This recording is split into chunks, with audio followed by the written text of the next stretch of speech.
Hello everyone, আসসালামু আলাইকুম। আজকে আসলাম একটি রান্নার রেসিপি নিয়ে। সেটা হচ্ছে কচুরলতি।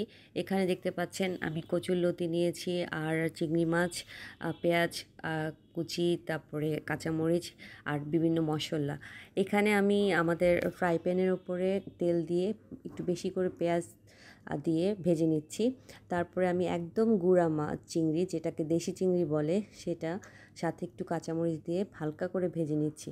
তারপরে তার মধ্যে আমি একটু করে আদা বাটা, রসুন বাটা, হলুদের গুঁড়া, মরিচের গুঁড়া একদম অল্প পরিমাণে আর একটু লবণ দিয়ে কিছুক্ষণ কষিয়ে নিব।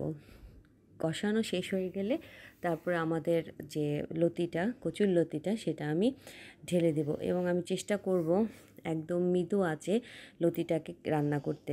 তাহলে হয় কি, লতিটা ঠিকমতো ভিতরে সিদ্ধ হয় এবং খুবই টেস্টি লাগে।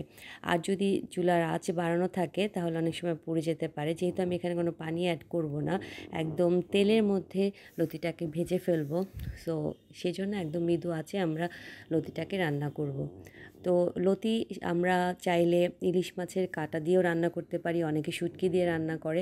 যেহেতু আমি শুটকি খাই না, সো শুটকিতে আমি করি না, কিন্তু ইলিশ মাছের কাঁটা দিয়ে আমি রান্না করে থাকি। বিশেষ করে আমার আম্মুর হাতের আর আমার নানুমণির হাতে রান্না খুবই মজা লাগতো।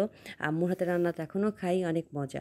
এই যে ফাইনালি দেখতে পাচ্ছেন একদম আমার লতি রান্না কমপ্লিট। গরম গরম ভাতের সাথে খেতে অনেক মজা লাগবে। আল্লাহ হাফেজ।